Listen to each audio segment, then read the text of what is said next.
Deuxième vidéo sur la gestion de l'eau. Nous sommes en avril et, alors toujours je parle pour le Poitou-Charentes, il n'a quasiment pas plu depuis le début de l'année. Je le dis dans chaque vidéo, mais je trouve ça hyper critique. Et dans ma région, on a même commencé à arroser le blé et l'orge. Voilà, ce qui est assez rare au mois d'avril de commencer à arroser les champs. Bien ou pas bien, je vous laisserai vous-même répondre à cette question.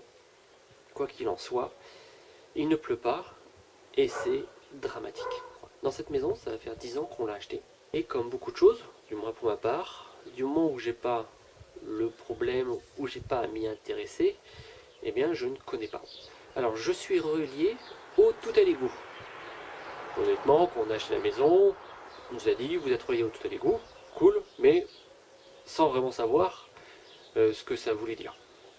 Récemment, j'ai voulu nettoyer un peu le derrière de ma maison. Et je suis tombé sur une plaque en béton. Et honnêtement, j'avais aucune idée de ce qu'il y avait dessous. Je me suis dit, pourquoi il y a une plaque en béton? En enlevant la plaque en béton, je me suis rendu compte qu'il y avait une fosse. Et c'est là que j'ai commencé à réfléchir. Effectivement, si je suis relié à tout à l'égout, c'est-à-dire avant, il devait y avoir une fosse septique à l'ancienne. Et donc, je l'ai trouvé. J'ai donc regardé le système. Plus rien ne passe par un fosse septique. Elle n'est donc plus utilisée et je peux l'utiliser pour faire autre chose. Je me suis renseigné et beaucoup convertissent leur fosse septique en grand récupérateur d'eau. Donc je me suis dit ça, c'est une bonne nouvelle. Je vais pouvoir récupérer, je sais plus, c'est entre 2 et 3 000 litres d'eau dans cette cuve. Mais le gros problème, c'est qu'il faut la vider. Alors personnellement, je pensais que les anciens propriétaires, il y a plus de 10 ans, ou 15 ans, je ne sais pas quand c'est que le tout à l'égout a été relié, l'avait vidé. Donc je me suis dit, je vais le faire, il n'y a pas de souci. Donc j'ai d'abord emprunté une pompe à eau tout à fait normale à mon père, et j'ai commencé à la vider. Le seul inconvénient, c'est qu'à arriver à la moitié, c'était pas de l'eau, c'était un peu plus épais, si vous voyez ce que je veux dire. Donc j'ai dû arrêter parce que la pompe a été vraiment pas faite pour ça. Et j'ai ensuite investi dans une autre pompe. Voilà, donc c'est une pompe pour eau chargée qui peut remonter des gravats entre guillemets jusqu'à 2 cm. Donc cette pompe, je l'ai prise exprès pour qu'elle reste ensuite dedans et qu'elle me remonte l'eau une fois qu'elle sera propre. Entre ces deux pompes, il s'est quand même écoulé 6 mois. Oui, et le temps passe très vite. Et donc l'eau par infiltration était remontée. Donc pas de souci. Hier, je mets cette pompe, je vide la moitié, c'était beaucoup d'eau, ça se passait très bien.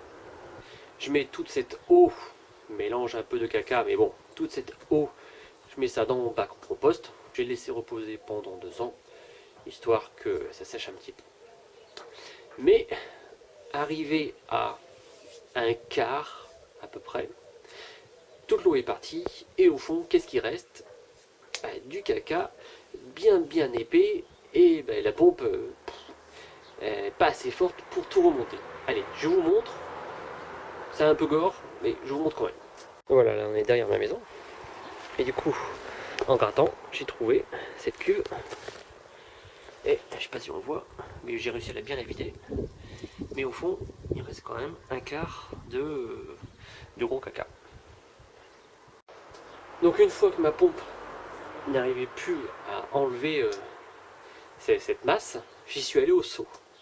Mais bon, au bout de 2-3 brouettes remplies de merde, faut dire ce qui est, je peux pas le stocker non plus parce qu'il y en a encore pas mal à stocker. Et c'est pas non plus génial à faire. Bon, donc résultat des courses, on va appeler des experts qui ont l'habitude de faire ça et ils vont me nettoyer ma pompe correctement pour un coût un peu trop élevé à mon goût, mais au moins comme ça ce sera propre et je pense que ce sera rentable sur les prochaines années. J'ai essayé de le faire tout seul. Bon, voilà, des fois il faut laisser les professionnels le faire. Nous voici une semaine après. Bon, le professionnel est passé. Honnêtement, j'aurais dû faire appel avant à ces professionnels car ils ont fait vraiment du bon boulot. Et comme je dis souvent, chacun son travail, même si, bon, j'aime bien le faire par moi-même. Je vous montre. Donc, hop, je sais pas si vous vous souvenez, mais là, voilà, c'est propre. Bon, il y a plein de pierres, je sais pas pourquoi, mais il y a plein de pierres qui sont tombées dedans. Ouais, c'était avant, hein. Mais bon, c'est quand même super super propre. Donc c'est une cuve de 2000 litres. Et ça va être super intéressant pour l'avenir. Alors le raccord, je l'ai déjà fait. Ce qui est intéressant dans cette cuve que je ne savais pas, c'est qu'il y a un tuyau déjà qui est pour le dégazage. Donc qui montait jusqu'en haut. Voilà. Intéressant de voir une gouttière qui n'avait pas de bord. Mais bon, j'ai appris que c'était pour le dégazage. Et juste à côté, il y a ma gouttière qui arrive. Et du coup, j'ai fait une dérive. J'ai coupé le tuyau de dégazage et j'ai fait une dérive. C'est temporaire comme ça, je vais la ranger sûrement un petit peu après. Mais bon, pour l'instant ça marche. On a la chance qu'il pleuve un tout petit peu depuis pas mal de temps, donc j'en profite en attendant d'avoir d'autres matériels. Donc je l'ai branché directement, donc toute l'eau qui va pouvoir déjà tomber dedans, ce sera du surplus. Donc voilà. Voilà ma nouvelle réserve d'eau. Donc c'est pas fini, hein. C'est pas fini, on va aller chercher quelques parpaings, on va entourer pour sécuriser ça un maximum. Je vais mettre ma pompe à l'intérieur, et puis il y aura un petit robinet, un petit interrupteur, pour faire fonctionner la pompe. Ça on verra ça plus tard. L'important c'est que cette cuve se remplisse le plus vite possible, du moins avant cet été. Donc voilà les amis, donc pour ceux qui ont, comme moi, une cuve qui ne sert à rien, bon l'affaire m'a quand même coûté 240 €. Bon, 240 € pour avoir 2000 litres d'eau, je pense que c'est intéressant. Voilà les amis, donc à suivre, je vous montrerai dans une autre vidéo, avec les parpaings, la sortie d'eau, ce que ça donne. Et voilà pour cette première partie de la fosse septique reconvertie en